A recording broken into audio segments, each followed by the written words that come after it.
My name is Alba. I am 33 years old. I work in a hospital. I am a nurse. My job is to help sick people. I work long hours every day. I work during the day, and sometimes I work at night. I love my job because I like helping people. Before last year, I was alone. I had no boyfriend and lived by myself. I worked all the time, and I was very tired. After work, I often visited my mother. My mother lives in a small village. She is old, so I like to help her too. Life was quiet and simple. One day, something changed. A new doctor came to work at our hospital. His name is Michael. Michael is 2 years younger than me. He is 31 years old and very handsome. He is tall, with brown hair and blue eyes. He smiles a lot. All the nurses like him because he is friendly and kind. Ate tea first. I thought Michael would not notice me. I am not very slim, and I am just an ordinary woman. I don't wear fancy clothes, and I do not have long, beautiful hair. I did not think Michael would be interested in me. But then Michael started talking to me.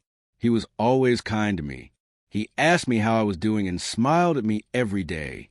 I was surprised. I did not think someone like Michael would be interested in someone like me. One day, Michael asked if I needed a ride home. I said yes. He drove me home in his car. It was a nice car, and we talked the whole way. We talked about work, our lives, and our families. I felt very happy talking to him. Michael was easy to talk to. After that, Michael often drove me home. Sometimes he would bring me coffee or tea at work. We would sit together in the cafeteria during lunch and talk. I started to like him more and more. I looked forward to seeing him every day. Then one weekend, Michael asked if I wanted to go to movies. We both had a day off, so I said yes. We went to see a movie together, and after the movie, we went for a walk. We talked for hours. I was so happy.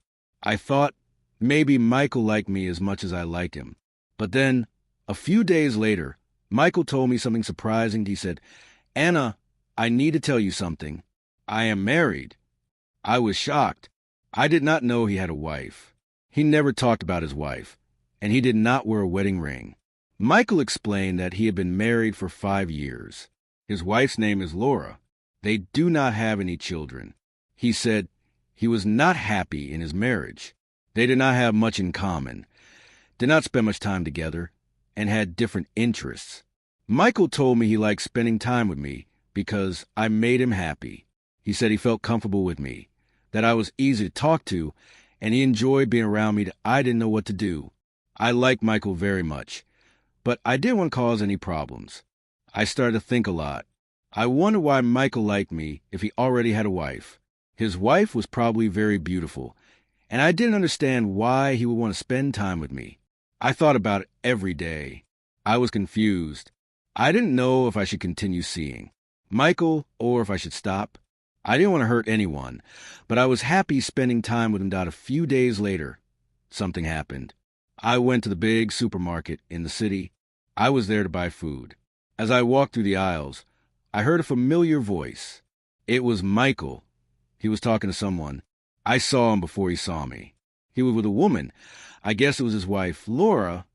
Laura was very beautiful. She was tall and elegant, looked like a model, wore expensive clothes, and smiled a lot. They were laughing together and looked very happy. I felt sad. I didn't know what to do. I left the supermarket quickly. I didn't want them to see me. I went home and thought about it.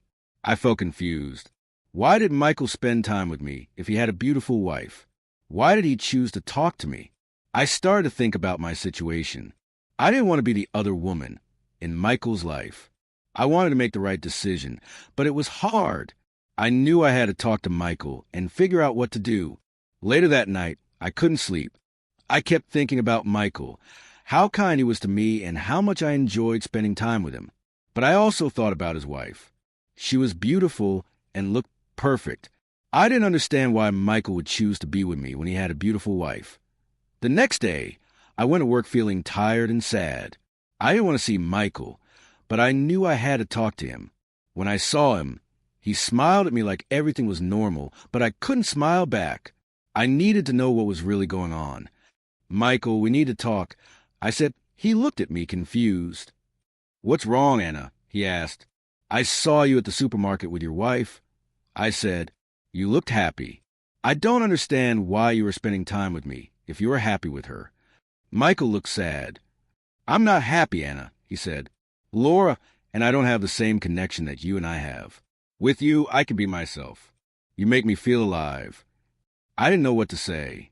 I liked Michael, but I didn't want to be the reason someone's marriage fell apart. I decided to give myself some time to think. I told Michael that I needed space. Over the next few days, I thought about everything.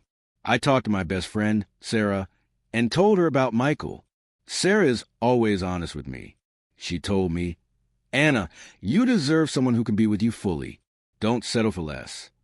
I knew she was right. I needed to think about my own happiness and what I wanted in life. That a week later, Michael called me. He wanted to meet and talk. I was nervous, but I knew I had to be honest with him. We met at a park, and I told him how I felt. "Michael, I care about you, but I can't be in this situation," I said. "You need to decide what you really want. If you're not happy with Laura, you should talk to her. But I can't be the other woman." Michael looked sad but understood. "I care about you, Anna," he said. "I'll think about everything. I just want you to be happy." We said goodbye, and I walked home feeling both sad and strong. I knew I made the right decision, but it wasn't easy. Life is full of difficult choices, but sometimes we have to choose what is best for ourselves.